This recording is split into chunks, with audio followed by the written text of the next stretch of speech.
is that square root x is also equal to x to the 1/2.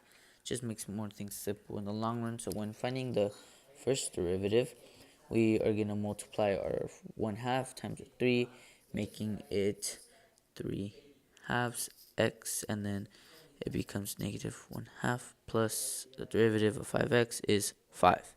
So finding the second derivative, we multiply the negative 1/2, making it a negative times the 3/2, and then that becomes to negative 3/4 x to the negative 3/2. And then the derivative of this, it's coefficient rule, so it's no longer there. So we just end up with these two.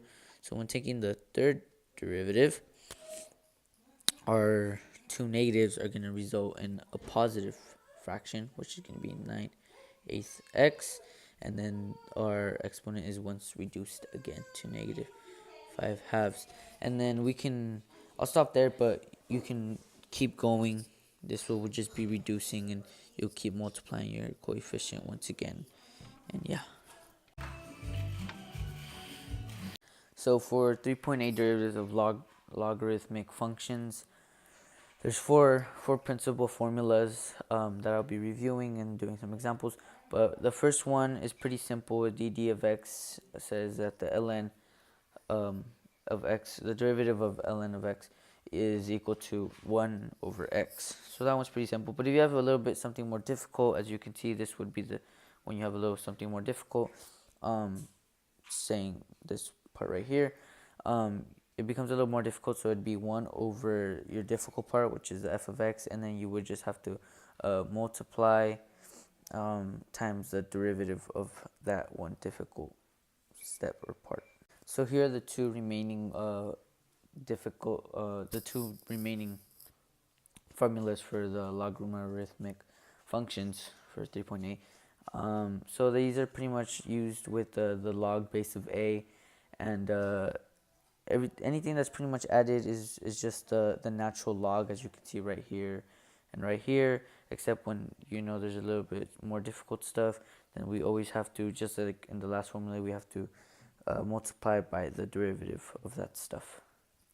So here's the first example for finding the logarithmic function, the derivative of that.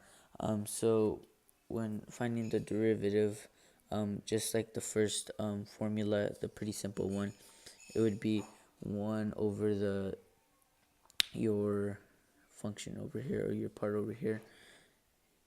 So it would be x squared plus 10, and then multiply it by your derivative, which would be of this right here, which would be 2 of x.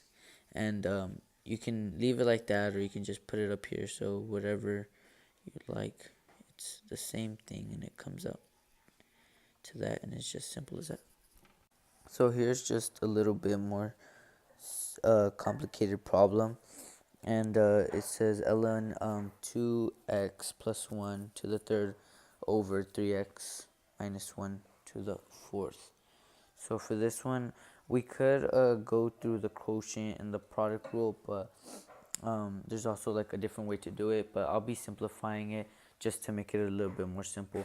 And also, as a quotient, you can also rewrite your equation as a subtraction problem, just like this. 3x minus 1 to the fourth.